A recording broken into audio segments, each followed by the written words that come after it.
one and only Professor Ibrahim Al-Marashi,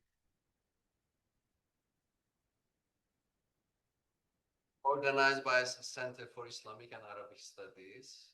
I'm Ahmet Kuru, Professor of Political Science and the Director of the Center. This event will start with the Professor's lecture, followed by a Q&A. We are going to have other events next semester.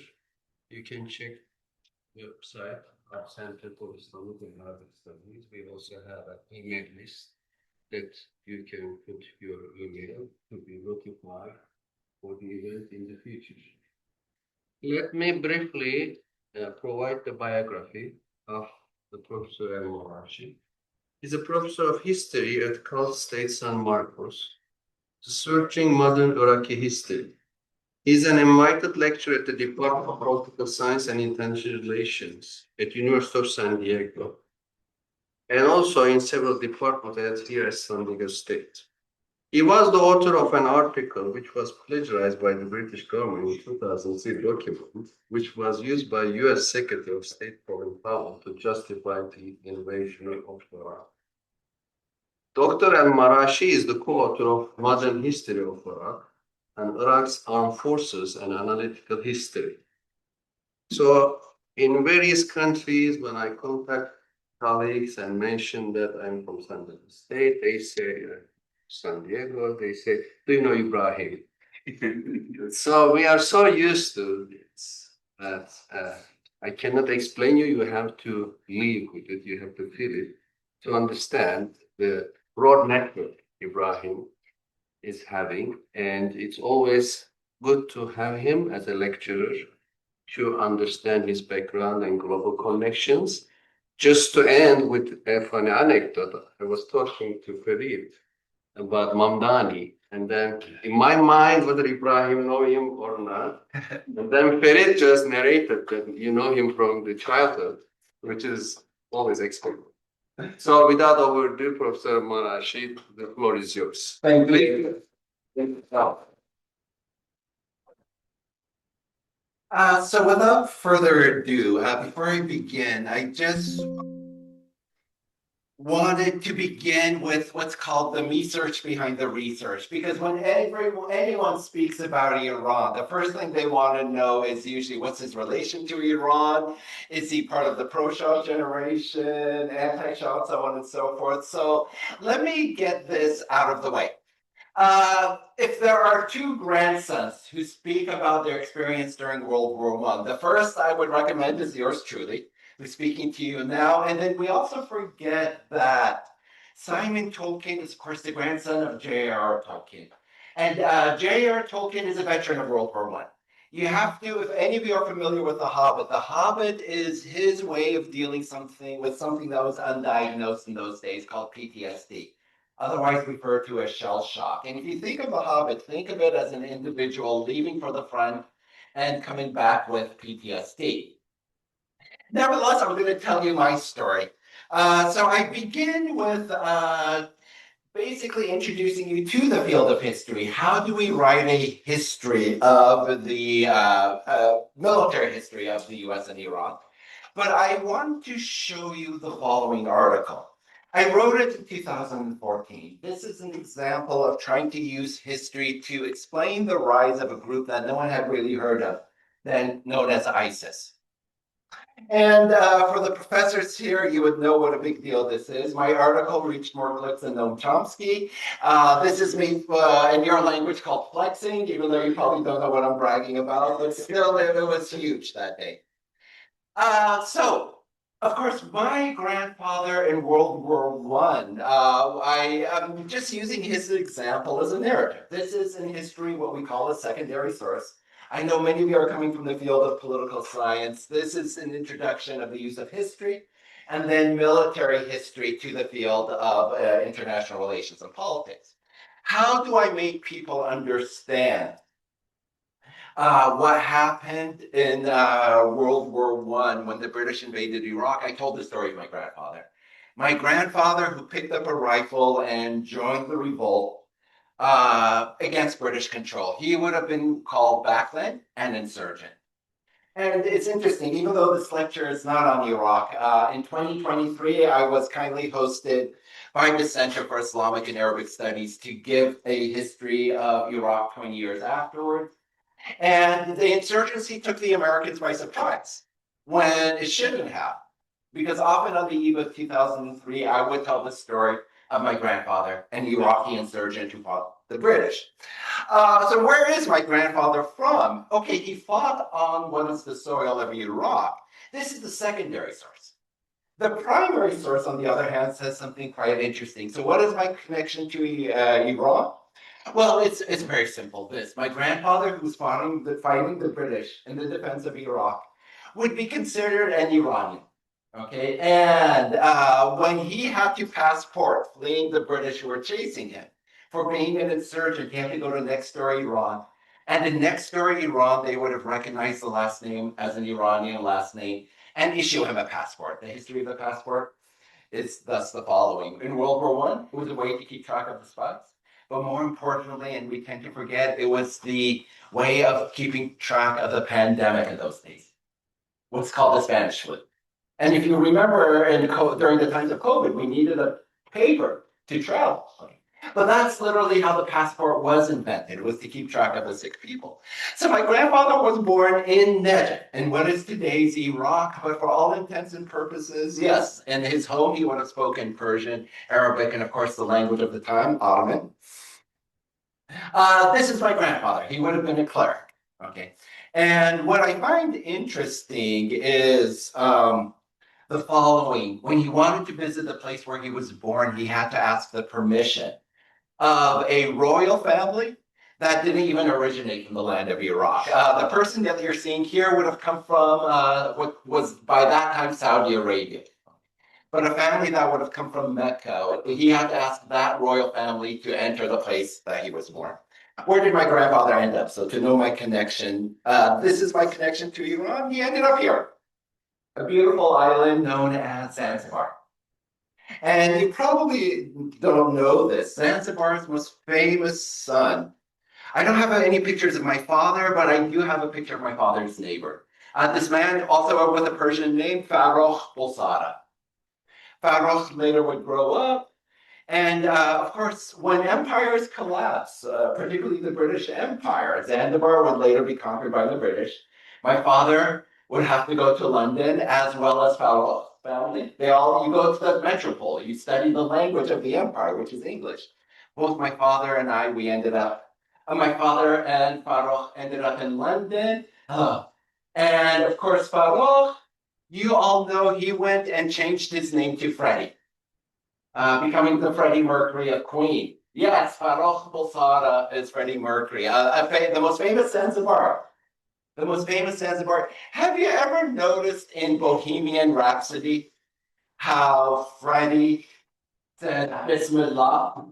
Have you ever wondered why does he say in the name of God in Bohemian Rhapsody? Listen to it. And you will probably hear a lyric that he would have heard from my grandfather. He would make the call to prayer 5 times a day. So in other words, what biases do I have? Well, I have a Freddie Mercury bias. I have a Zanzibari bias. And this is also how I know the Mamdani family. We're all originated from East Africa. We're all part of the Indian Ocean East African connections. Mamdani's family came from Uganda. My father and Farrokh Bolsada's family, Farrokh Bolsada himself was also originally from India, from Gujarat. And we ended up in London. The Mamdani family eventually ended up in New York. Anyway, that's the research behind my research. That's my connection to Iran.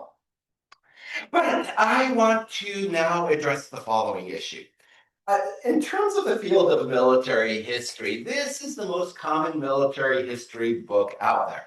It's written in every military academy. But what do I realize? In the field of U.S. military history, rarely does it communicate with the countries and the cultures that the U.S. has invaded. Okay, there's a disconnect. And this is what I'm going to try to do. How do I write a history of the U.S. and Iran in a single text? And just to give you an example, when I wrote this book, I considered it the most exhaustive history of the U.S. military. Until I saw sentences like this, where I said, if these guys are the most exhaustive, the most renowned writers on US military history, how could they make such a big mistake? Iran nor Palestinian radicals had anything to do with the bombing of the Pan Am flight that crashed over Lockerbie, Scotland. Okay. So this is what I reset to do. I wanted to write a history of US military history of Iraq and Iran. I'm sorry, the US and Iraq, the US and Iran, and the US of Afghanistan. But of course, it's the events of the summer of July that forced me to start researching this subject for a particular reason. For all of you, this was your Cuban Missile Crisis. You probably don't realize it, but when I went on the media circuits, what was the question I was most often asked? How close are we to a nuclear war? And I can't think of what time in history where this was a question that was so often asked. I kind of think, President, I had to go back to the Cuban Missile Crisis. And this is what all of you experience. Okay. So I'm going to give you the story from the Iranian perspective. Even though this is a military history, I'm going to try to give it to you from the Iranian perspective. History. Trump is making US intelligence parents his line on Iraq. It echoes Bush's invasion of Iraq. So when you see an article like this in The Guardian, what are they referring to? What was the Bush and what was the intelligence the Bush administration invoked to justify the war in Iraq? Well, I go to the following. What Professor Kuru mentioned, and I'm going to show you this video. Okay, I want you to think this was in 2002. There was no ChatGPT. Okay, to write papers for the British government, they couldn't find a 007 to write this document for them. See what happens in the following video. It's on the eve of the 2003 Iraq War. And even though this deals with the Iraq War, it has a lot of ramifications for being, critical thinkers in the age of conflict with Iran. And let's not forget Venezuela at the same time. So let us begin with this blast from the past. Embarrassing hit tonight. Let's go back. This is the government's carefully coordinated propaganda offensive took an embarrassing hit tonight after Downing Street was accused of plagiarism. The target is an intelligence dossier released on Monday and heralded by none other than US Secretary of State Colin Powell at the United Nations yesterday. Channel 4 News has learned that the bulk of this 19-page document was copied from 3 different articles, one written by a graduate student. Our defence specialist Julian Rush has the details. I will try to On Monday, the day before the US Secretary of State Colin Powell addressed the UN, Downing Street published its latest paper on Iraq. It gives the impression of being an up-to-the-minute intelligence-based analysis, and Mr. Powell was fulsome in his praise. I would call my colleagues' attention to the fine paper that the United Kingdom distributed yesterday, which describes in exquisite detail Iraqi deception activities. Published on the Number 10 website and called Iraq, its infrastructure of concealment, deception and intimidation, it outlines the structure of Saddam's intelligence organizations. But it made familiar reading to a Cambridge academic. Many of the words and phrases that it used I recalled from another context. So I searched around the other articles that I'd read on Iraq's organisations, its military and security organisations, and realised that large sections of the British government's dossier were actually copied. Copied from here, an article last September in a small journal, the Middle East Review of International Affairs. Its author, Ibrahim Al-Marashi, a postgraduate student from Monterey in California. The document, the British government dossier, is 19 pages long. Most of pages 6 to 16 are copied directly from that document. Word for word? Word for word. Even the grammatical errors and the typographical mistakes are copied. Large sections do indeed appear verbatim. This, for example, 6 paragraphs long on Saddam's special security organization. The exact same words are in the Californian student's paper. Of military intelligence, Al-Marashi writes, the head of military intelligence generally did not have to be a relative of Saddam's immediate family nor a Tikriti. Saddam appointed Sabir Abdulaziz al-Duri as head. Note the comma after appointed. Downing Street paraphrases the first sentence, but the second is cut and pasted, complete with the same grammatical error. Academics take plagiarism seriously. It's intellectual theft. Downing Street didn't ask for permission to reproduce the work, which is not current, but actually an historical analysis of the Iraqi occupation of Kuwait before the last Gulf War. He's writing his PhD thesis on the operation of Iraqi forces inside Kuwait, and his primary source of information is documents captured from the Iraqi government in 1991. The information, therefore, that he is using is 12 years old, and he acknowledges this in his article. The British government, when it transplants that information into its own dossier, does not make that acknowledgement. So it is presented as current information about Iraq's current security services, when really the information that it is using are some 12 years old. Downing Street copied from two other articles from the magazine Jane's Intelligence Review. Its editor is happy to be quoted, less happy at the selective way some parts were edited. What you need to look at is exactly how it's been compiled and collated. And the questions that you're asking about, has certain things been selected for spin, are right questions to be asked. In several places, Downing Street edits the originals to make more sinister reading. Number 10 says the main intelligence agency is spying on foreign embassies in Iraq. The original read monitoring foreign embassies in Iraq. And the provocative role of supporting terrorist organisations in hostile regimes is weaker in the originals, aiding opposition groups in hostile regimes. And an original phrase describing a group made up of bullies and country bumpkins is in number 10's version just bullies. Editing to make Saddam's apparatus look more terrifying, raising questions about the way number 10 is spinning the justification for war. Julian Rush. Well, I called Downing Street for reaction. No minister was available, and intriguingly, actually the Tory opposition didn't want to talk about it either. Downing Street offered this statement. Our report was put together by a range of government officials. The report makes this clear. The contents were drawn from a number of sources, including intelligence material. First paragraph only, I gather. The report does not identify or credit any sources, nor does it claim exclusivity on its contents. We consider the text as published accurate. The Downing Street spokesman would not be drawn on whether this included the typos and spelling mistakes. Okay, so I just show that. We now know the ceasefire between Israel and Iran is... You can watch this later. This wasn't planned, but this was when I was talking about how close we came to a Cuban Missile Crisis incident.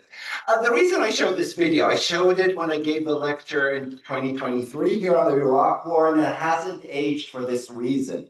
You are at a university to learn critical thinking skills, and whenever you are exposed to justifications for war based on intelligence, I show this video. Okay, the British government made a mistake. They didn't have Grammarly back then. They didn't have ChatGPT to write the document for them. But it's not about that. It's about the following. What they plagiarized from me was a University of Oxford's thesis that was history. It was a military history.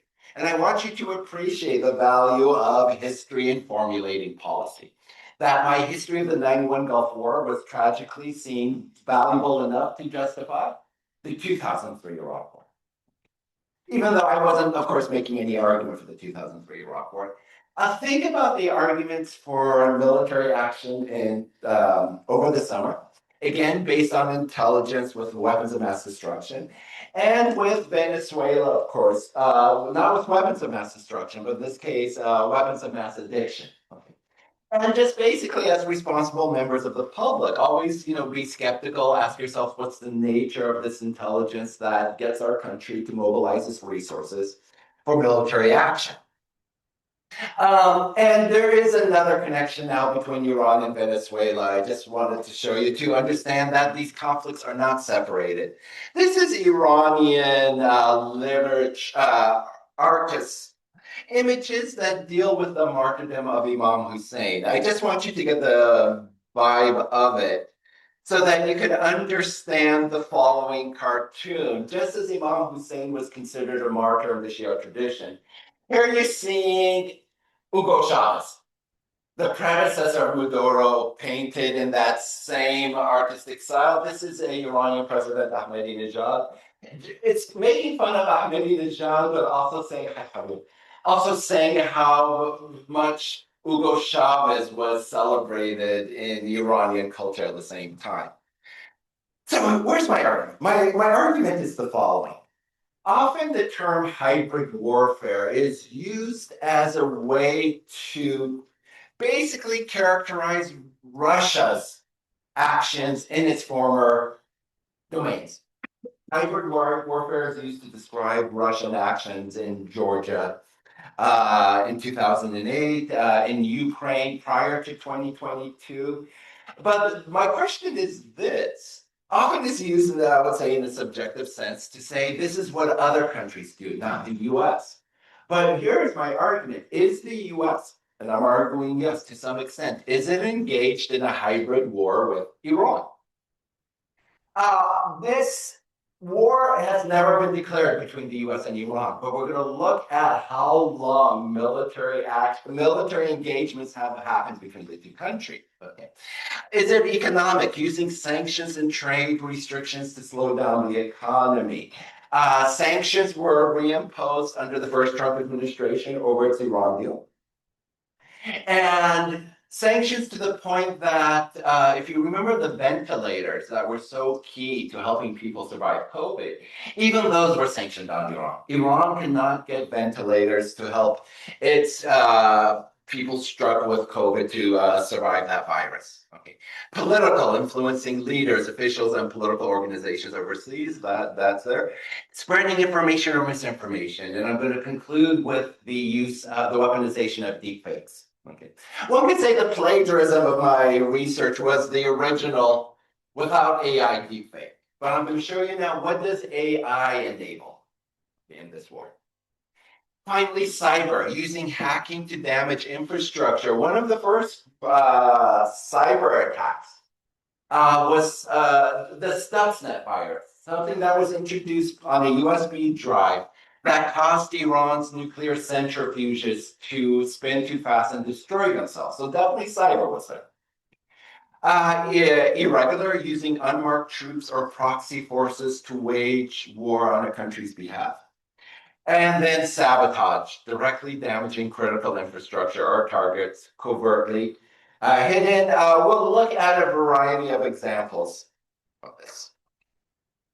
But let's not forget, if we look at the history, so now what I'm going to show you is what history is made of. A couple of primary sources, but this is a primary source of the history of American Special Forces operations. And more or less the same, yeah, psychological operations is one of the things we do. Now, how did this history begin? So let's begin. I promised SDSU also has comic studies, so they said if I could throw in some comics, they would be very grateful. So let's begin. This is Persepolis. Okay? And basically what we're talking about is a story that begins here with this US figure. Okay.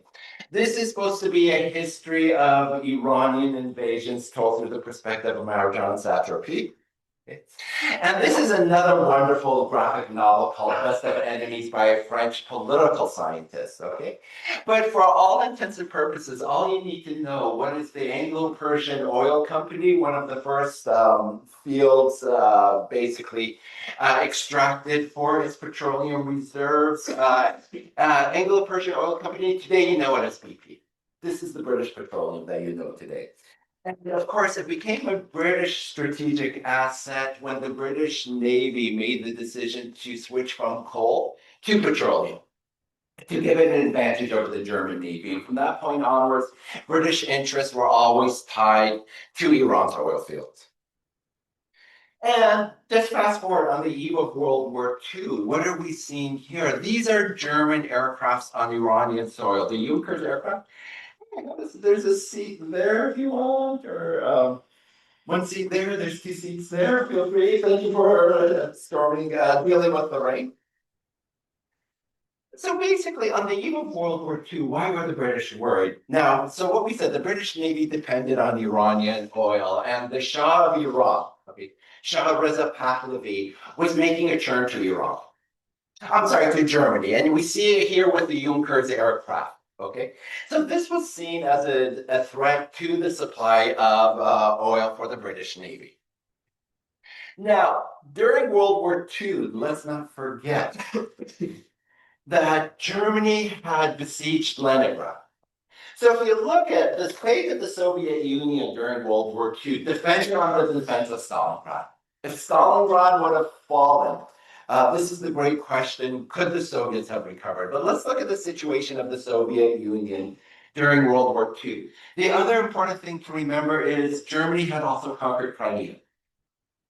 And you want to understand the war in Ukraine today, what is driving it? The value of Crimea for the Soviet Union or Russia hasn't changed since then. Look at what the Soviets had. They couldn't get shipments through Leningrad. They couldn't get shipments through Crimea.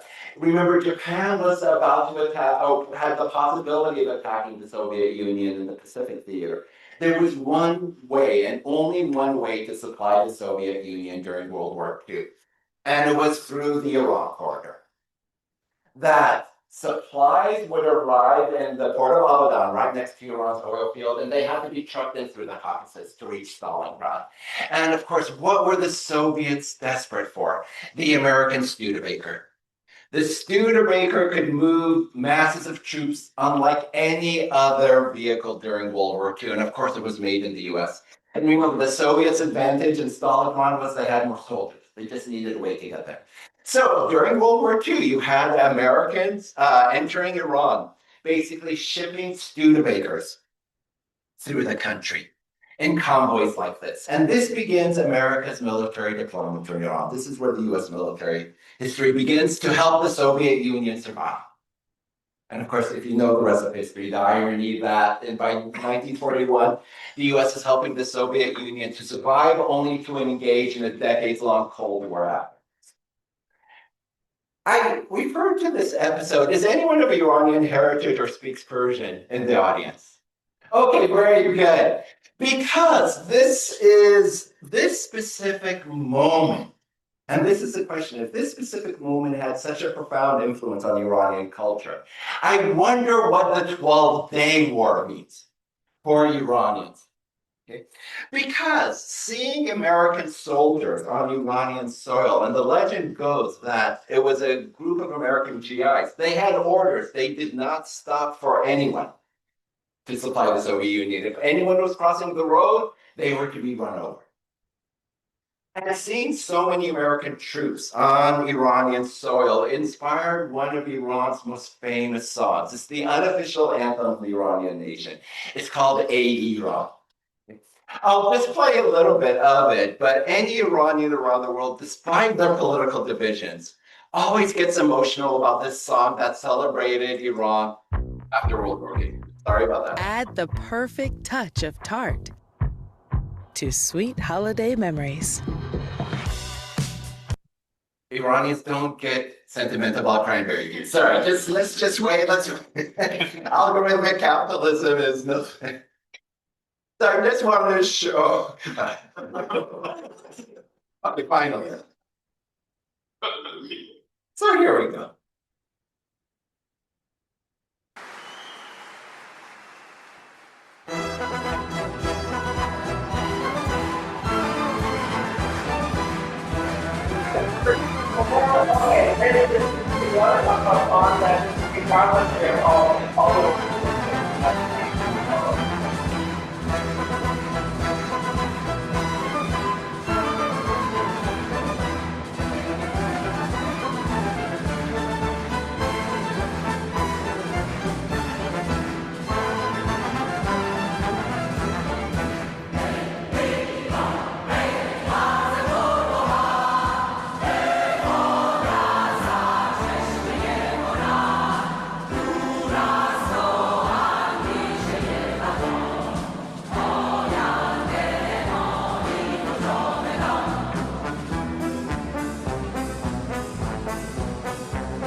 play that, and with the lyrics, of course, we have a Turkish speaker here. You can see what Turkish words, that Turkish imported from Persian here, but this was the reaction, kind of an Iranian nationalist reaction to the first time American troops were deployed on Iranian soil. And so what I'm going to do, I'm not going to give a history of the US and Iran from administrations. Rather, I want to say that what is America's relationship with the Middle East and in Iran in particular? And I find it hard to describe the US connected to any other region of the world amongst these four levels, not Latin America, not Europe or Central Europe. The American relationship with the Middle East, including Iran, first of all began since its early days on the level of faith. This was a nation founded by people escaping religious persecution. Of course, the Middle East was the Holy Land. If you look at the big Ivy League schools, most of the original professors were usually clerics, men of the cloth, and there was always departments of Hebrew, the language of the Bible, ancient Greek, and then maybe other Middle Eastern languages such as Arabic and Persian. Okay. This was America's connection to the Middle East as the birthplace of Christianity. And so let's not forget, when we say the birthplace of Christianity, of course we're speaking Jerusalem, but let's not forget the Old Testament and the Babylonian captivity. And again, here comes Iran with the stories of Queen Esther, Cyrus liberating the Jews from their captivity, so on and so forth. This is the beginning of the American fascination with the Middle East. The best-selling book in American history since its foundation was the Bible. Coming in at number 2 was Arabian Nights, or 1,001 Nights. So this is the connection of America and the Middle East based on faith. Then coming in at number 2 was a region that was a vital trading zone. Let's not forget the first reason that America developed a navy. It's hard to imagine being in a port like this, but the development of an American navy was controversial. It was to fight what was known as the Barbary pirates. The Barbary pirates are the pirates of the Mediterranean. You probably know the most famous one named Barbarossa. Disney stole him for the Pirates of the Caribbean. He was a Mediterranean pirate. The Marine anthem, when they talk about fighting on the shores of Tripoli, that was to stop piracy harassing American shipping. So that's trade, and trade hasn't gone anywhere. Okay. Think of what was one of the Trump administration's first actions to bomb the Houthis in Yemen for their disruption of Red Sea shipping. Then you have on the level that comes right when I showed you the cartoon of the British sniffing for oil, energy. Okay. America, for most of its history, was an energy producer, but nevertheless, the big American majors, Chevron, Exxon, and Mobil, not only shipped a lot of oil out of Texas and California, they had a huge stake in Saudi Arabian oil, a company known as Aramco. And then later, they're going to get a huge stake in Iranian oil after 1953. And then finally, we could say America. So in other words, with the energy and the whole, the aspects of faith, then there is what I just call countering what America deems as extremist ideologies. And this begins with, we could say, combating communism in the region. And then later combating what I call jihadism. Al-Qaeda, ISIS, and so on and so forth. So this is the big picture we're going to look at. And so, of course, when did America get a huge stake, kind of pushing BP out of the control of Iran's oil? Was a coup that began in 1953 against Iran's prime minister named Mohammad Mossadegh. So for those of you who don't know, Iran was a monarchy. The Shah that I showed you, who tilted towards Germany, was overthrown. His son, Mohammad Reza, was put in power. And that Shah was in charge of the country, but it was a constitutional monarchy. And its prime minister wanted to nationalize Iranian oil. Basically, take what BP was giving back to the Iranian state as a royalty, and basically make it a property of the Iranian nation. And for that, what we have are, again, now the primary sources that relates, that tells us how the US overthrew a democratically elected prime minister. And this is the beginning of Iran's troubles with Iran. It wasn't so much the World War II deployment. Okay. So here we have the policy. The National Security Council said, okay, Iran could be dominated by the Soviet Union. And so as a result, what do we have to do? To plan for a Soviet attack. So remember, these are top secret documents that now as a historian you can benefit from due to the declassification process that usually occurs 30 years after the document was issued. So what is fascinating is this. So the national security makes policy, okay? Now comes the next part. What the fear is that the Communist Party of Iran could seize power, even though Mossadegh himself wasn't a communist. So what you do, here comes the hybrid warfare, when I talk about the psychological operations. You start publishing anti-communist literature in Iran. But here's where the military history comes in. It's hard to imagine. The US Air Force had a military base in Libya. And the idea was this, that with the weapons we had in Libya, they were going to be shipped to Iran to create a 10,000-man guerrilla force for 6 months. Now, remember, what did I say of hybrid warfare? If you're conducting warfare not with your military sources, but on non-uniformed forces. That could be Iranians or of another nation. So this is the beginning of the hybrid warfare in Iran. The idea of taking these weapons we have in the Middle East, and particularly this, arming a tribe in Iran known as the Qashqai. You might know it as the name of a Nissan. I don't know how they got that name. But this is, if need be, we'll arm the Qashqai tribe with radio equipment and arms to fight the government. Okay. And then what happens? By 1953, the State Department is basically in on one of the first coups organized in American history. And basically, look what George McGee says of this operation known as Operation Ajax. It, from that point onwards, is the beginning of covert actions all over the world. And by 1954, the next coup America organizes is in Guatemala against Jacobo Arbenz. The coup worked so successfully, beginning this process of what's known as the Banana Republic in Central America. Oh, in this case, it wasn't oil that America was interested in, but today what you know as the products of the United Fruit Company. Today, that what you know is dole. And what did dole get from Guatemala? Bananas. It worked so well in Iran, it would be repeated in Guatemala, so on and so forth. And basically, this put us on the confrontation. This is when we became the great Satan in the Iranian perspective. And so I'll just skip the cartoons.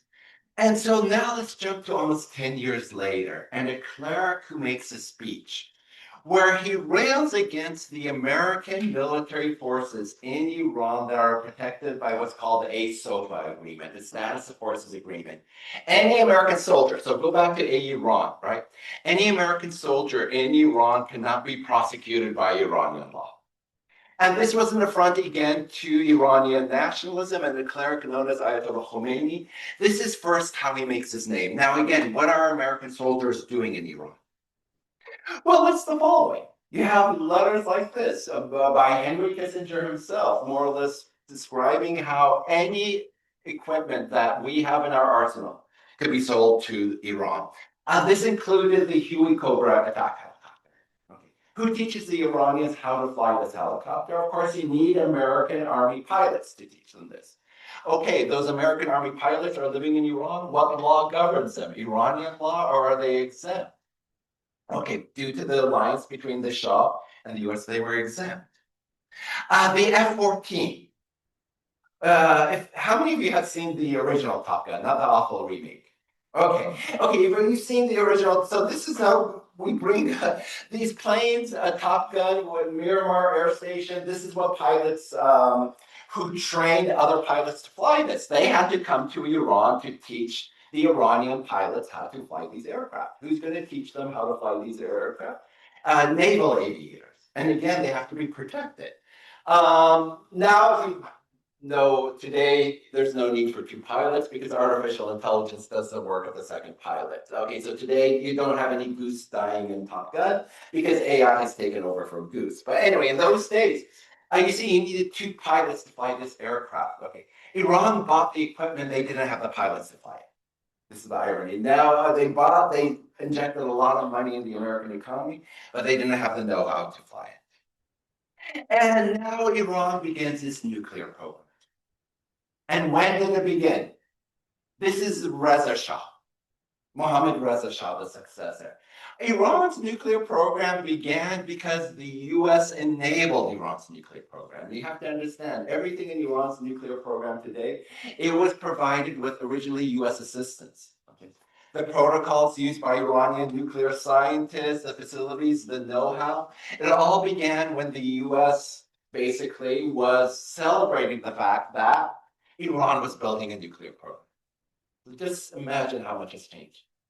It was over Iran's nuclear program that was thought World War III would break out.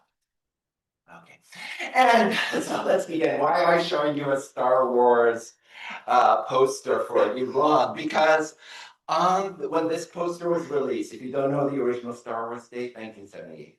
And by 1979, you have a revolution in Iran. And this popular film, of course, is not going to be shown when Iran transitions to becoming an Islamic republic. Why do I mention this? Because if you've seen, not Top Gun, but this film called Argo, what was Argo? Argo was a covert mission in Iran where basically a group of covert agents went into Iran convincing the Iranians they were making a science fiction film. And you have to understand, what had the Iranians watched the year previously? Star Wars.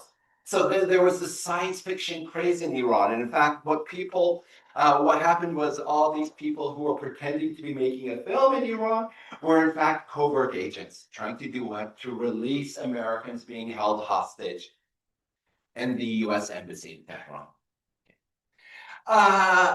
Why was this needed? Because the US military tried to go into Iran to rescue the hostages, and it was a failure.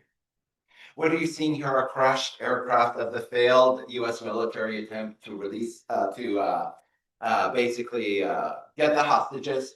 And from this point onwards, from this fiasco, America created what was called a Lessons Learned Iraq Deployment Force that evolved to today what we know as CENTCOM. The US Military Central Command is basically the US military's organization that's responsible for all affairs in the Middle East, the Mediterranean. Everything that's going on in Venezuela right now, that's SOUTHCOM. US Military Southern Command. But this tradition of dividing these world into command places was a lesson learned from America's military failure in Iran. And this failure more or less sealed the fate of Jimmy Carter, resulting in the election of Ronald Reagan. Okay. And so here we have these primary sources that tell us how the mission failed, that helicopters went into the deserts of Iran to refuel, explosions happened, and it was basically, what is this document saying? The birth of US Special Operations Forces, and later what we would know as CENTCOM. Now, here's the irony. The Iranian military depends primarily on US military equipment on the eve of the 1980 invasion of Iran by Iraq. And so what happens? You have this enmity between Iran and the US, but Iran now needs desperately US military equipment to wage a war against Iran. So you see these aircraft, they're still flying today. A lot of this plane is retired in the US. Okay? But what happened in this case was this bizarre episode that in order to give the Iranians these missiles, Iranians would purchase these missiles from intermediates, and the profits made from these intermediate arms sales would be used during the Reagan administration to finance a group of rebels in Nicaragua fighting the leftist Sandinista government. This is the beginning of one of the greatest scandals in American history, known as Iran-Contra. And now you know how it began. Okay. The other element of the US military war was the following. Here are Iranian soldiers wearing gas masks. And basically, there were US military advisors on Iraqi soil by 1987 that knew the Iraqis were using chemical weapons against the Iranian soldiers. The US military advisors knew it because they saw on the Iranian battlefield all these syringes that are used to recover from a chemical weapons attack. I want you to think of Iran being bombarded with weapons of mass destruction to understand the nuclear program. And finally, what would happen in this constricted space where most of the world gets its natural gas and oil fuel? An accident. The accident was not an Iranian attack, it was an Iraqi attack, using some of the most advanced French supplied missiles that ended up attacking a US ship, killing 37 American soldiers. And the ship was called the Star. But, of course, it foreshadowed America's eventual showdown with Iraq. But this accident ironically benefited the Iraqis because the US now said we have to go in to protect international shipping. And as a result, Operation Earnest Will was really the US targeting Iran's Navy. And over the span of just a few military skirmishes, half of the Iranian Navy was destroyed by the US Navy. So this is what I'm saying. The war between the US and Iran has a much longer history than we anticipated. And during these skirmishes, an accident happened. This is the USS Vincennes. This was the most advanced US cruiser at the time. It was based in San Diego. You're seeing how many times San Diego comes up in the story, whether it was the F-14s flown in Miramar, the USS Vincennes would have sailed from San Diego. And during these battles, it accidentally shot down an Iranian civilian aircraft, killing about 270 people on board, all Iranian civilians. And it was at that point when the US intervened that Iran said, we have to end our war with Iraq because we're not just fighting Iraq anymore, we're fighting the US. You see it on this Iranian postage stamp. Okay. I bring this in to have you remember the Iran-Iraq War was the longest war of the 20th century. It was the longest conventional war, not Vietnam, not World War II. And this is what ended it. Probably the shortest war we witnessed happened over 12 days over the summer. It also involved Iran. And in this case, the US also made an intervention that basically got Iran to stop fighting Israel in this case. Iran survived the Iran-Iraq War, but found itself in a new neighborhood. The Soviet Union had collapsed, and it found itself bordering Armenia and Azerbaijan, two countries that would always go to war, but we also tend to forget. Look at Iran bordering Pakistan, India, and notice Pakistan and India come together at the Chinese border. What do all three of these countries have in common? India, Pakistan, and China. And remember, war almost broke out with India and China during COVID in 2020, and war almost broke out between India and Pakistan in May of this year. What do all three countries have in common? They all have nuclear weapons. Now, we tend to forget that these are three countries that have nuclear weapons, right? And so if you look at it from the Iranian perspective, you have Armenia and Azerbaijan at war. You have three nuclear powers, but if you then look at where US military forces were stationed on this same map after 2001, you would understand what begins in the next phase of the Iranian-US conflict. And this is what's gotten forgotten. The minute US forces would enter Iraq, and we forget this, Iran said enough and tried to make a grand bargain with the US. The grand bargain was this, and it was made by the leader of Iran that is still ruling, Ayatollah Khamenei, the supreme leader that basically said with the US, let's negotiate. Anything you want to know about our nuclear program, we'll leave it open to you. Our sponsorship of what you call terrorist groups, our regional proxies, we're willing to negotiate. Our ballistic missile program, we'll negotiate over it. And this is what's forgotten. The war in 2025 could have been avoided. Okay. If the grand bargain Ayatollah Khamenei was offering in 2003 was actually engaged in, why was it rebuffed by the Bush administration? Well, think about it. Iraq was on the heels of, the US was on the heels of victory in 2003. They said, why negotiate? Iran is obviously going to fall next. And in that hubris, what happened? Well, here comes then the next phase of the war. Iran started to support the Iraqi insurgents. And I want you to think what happened in 2011. The US left Iraq, this time without a SOFA. They basically, not like Germany, not like Japan, the US left Iraq without any permanent US military base. The Iraqis learned their lesson. They insisted on a SOFA agreement. The US and Iraq couldn't agree, and the US more or less left. Basically bloodied by an insurgency that Iran had supported. So again, this is the last episode of the hybrid war. And of course, these were the Iranian fears. When the US was victorious, there were attempts to redraw the Middle East. These were attempts to, redraw the Middle East that gave Iranians nightmares. So this was Iran's nuclear program. These were the various facilities scattered all over the nation. And if you look at this article in 2006, what is this author arguing? That what we tend to forget is that there's an Iranian nuclear nationalism that has little to do with the ruling government, number one. And number two, it's also inspired by Iranian trauma, the experience of being bombed with chemical weapons and the world not doing anything about it. And in 2015, this is basically what I'm showing you is just a bunch of primary sources to tell a story. By 2015, finally an Iranian nuclear deal was signed. And for the first time, the US had entered an agreement with Iran. The interesting thing is, this is John Kerry, who was negotiating on behalf of Obama. And you see, even back in 2015, Netanyahu was there. What do I do about this nuclear deal? That didn't work for Netanyahu's and Israel's interests. I just showed this screen clip from Fox News. It's supposed to read Iran, but they do this mistake a lot. They mix up Iraq and Iran. Senior Western diplomats say nuke deal with Iran is reached. Okay, it was supposed to be, but they wrote Iraq. Anyway, the 2015 deal more or less kept the peace. And then what happened? The Trump administration more or less withdrew from it to undo the legacy of the Obama administration. And even with the intervening period, the Biden administration never took the opportunity to re-enter the Iran deal. They put too many conditions on the re-entering. Now, this is what I found fascinating.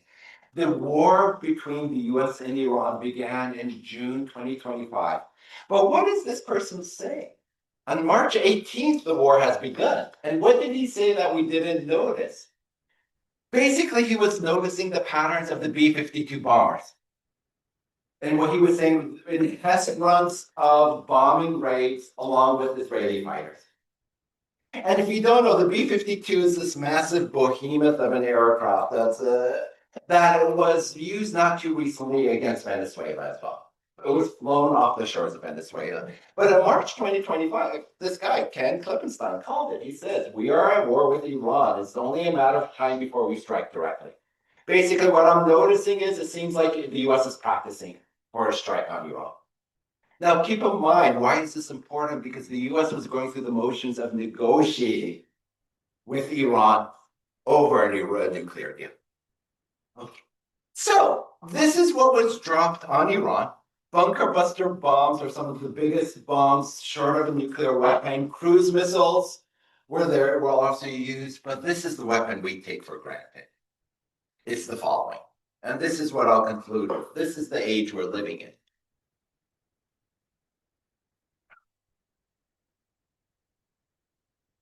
This is your generation's war. In the shadow of the armed conflict between Israel and Iran, another battle is raging online. Over the past 2 weeks, the information war has intensified, flooding the internet with misleading content. AI-manipulated videos, deepfakes, and recycled footage from past conflicts.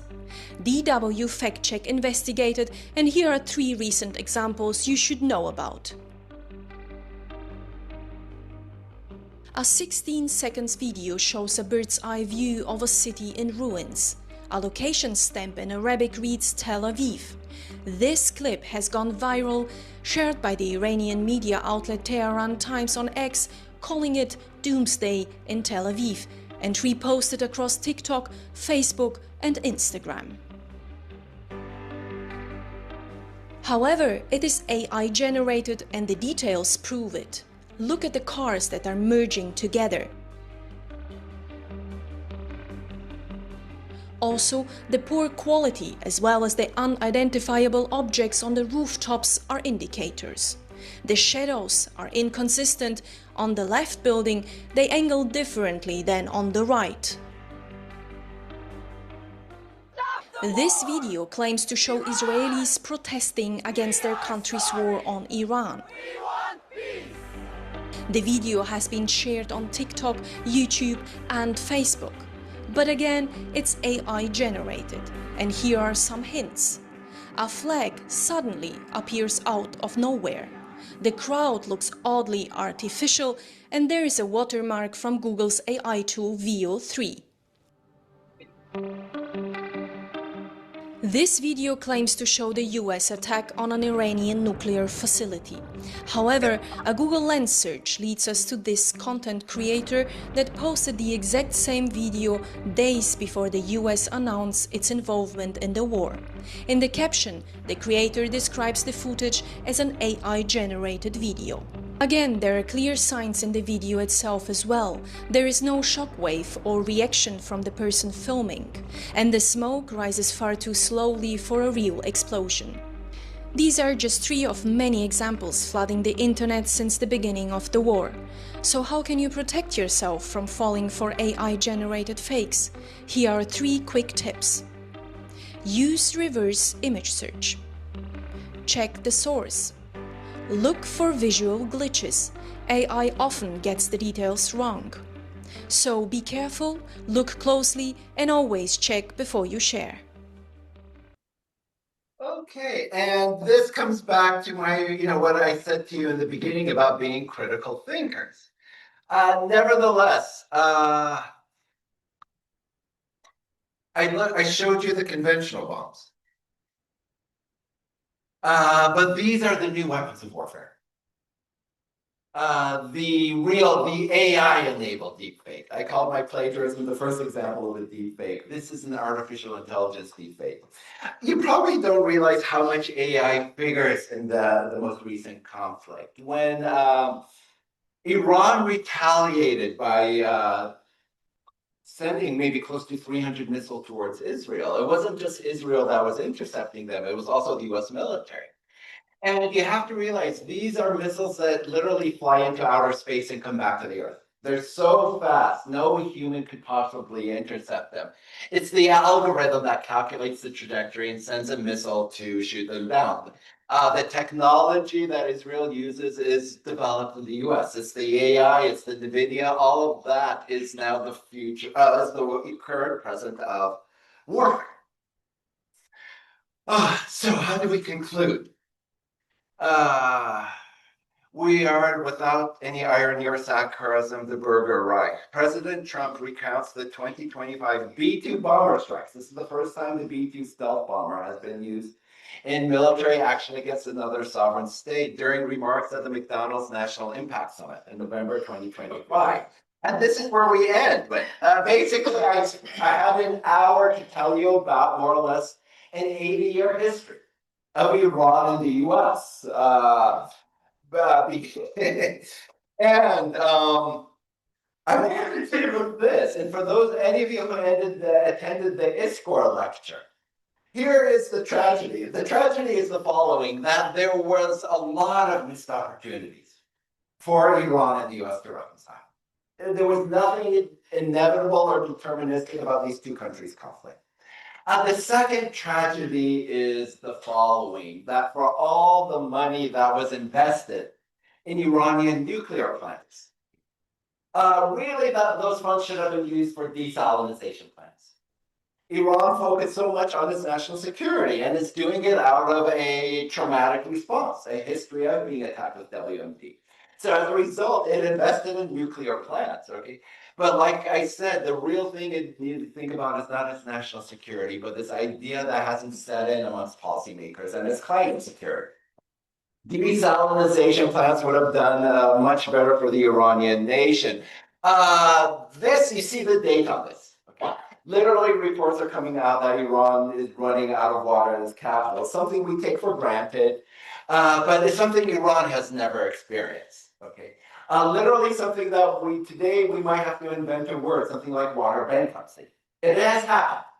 It happened in places like Yemen. Remember the Houthis that I mentioned that are attacking global shipping? The Houthis, and this was of their own making, they weren't spending resources on nuclear weapons, but they were using water to irrigate this narcotic known as qat. And it led to the depletion of Yemen's water aquifers. Okay, so this is also Iran's precarious future. Is the following that there has been no progress on Iran's nuclear, literally as I speak. And it's also on a country on the verge of water bankruptcy. So having said that, that's an hour devoted to an 80-year conflict. If you have further questions, this is my email. You'll see Instagram is also good. It's where I get a lot of my images from. Follow me there. I repost a lot of this. Thank you. And I'll take any questions. But thank you for braving the rain. Speaking of water, we have too much of it. Thank you.